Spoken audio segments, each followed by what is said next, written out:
Ništa, ljudima ćemo samo izgledavati, pa ko će govoriti se neće. Tamo ćemo nešto reći.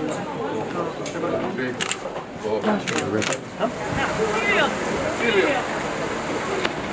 Ideš ti s nama u Buku? Ideš u Zračku? Pa da, pa ja sam.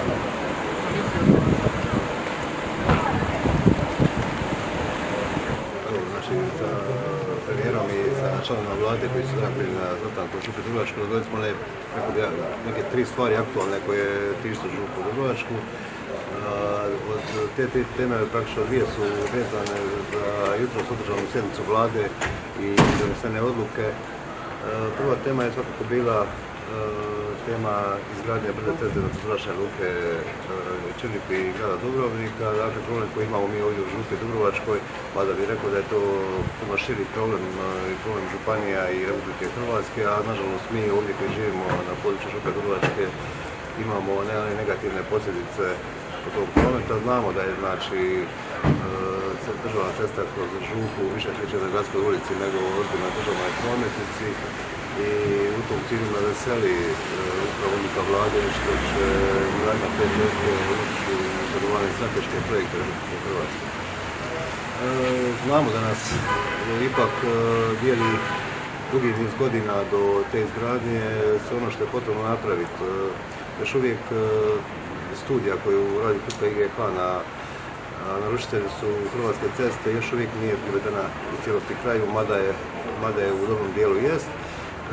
Nakon same izrade te studije kreće projektiranje, ishođenje potrebnih dozvola, otkup zemljišta i tako dalje.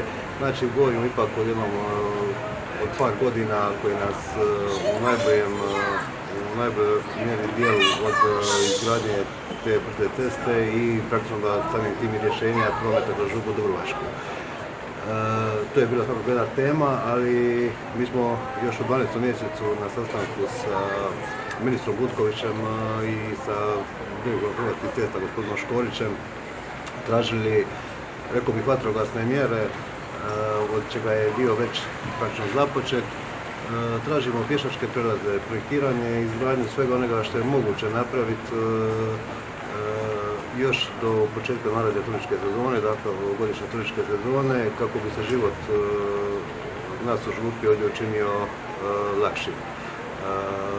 Natječaj za kompletno projektiranje državne ceste kroz Župu Dubrovačku je otvoren, još uvijek nije izabran najpovoljniji ponuditelj, to očekujemo da će se vrlo skoro dogoditi i da će krenuti projektiranje i svih pothodnika, nasljednika, rješavanje klizišta, rješavanje sanaciju pokosa, dakle svega onoga na državnoj cesti kako bi ona bila sigurna kako za pješake, tako za vozače. Je li bilo govora o kuparima? Svakako. Evo još možda druga tema je bila pitanje vatrogastva, obzirom da je najavit zakon o izmjene zakona o vatrogastvu. Mi smo izradili naš stav na području, možda na neki način ponukani i nedavnim događanjem u hidroelektrani Dubrovnik u Platu. Znamo da su dobrovoljno vatrogasno društvo Župe Dubrovačke da je prvo izašlo u pomoć djelatnicima hidroelektrane Dubrovnik. To vatrogasno društvo je financirano isključivo, dakle 98% je financirano od strane općine Župa Dubrovačka i u tom smislu držimo da kroz ove izmjene zakona o vatrogastvu je nužno na jedan pravičniji način rasporediti ta sredstva koja država izdvaja za vatrogastvo.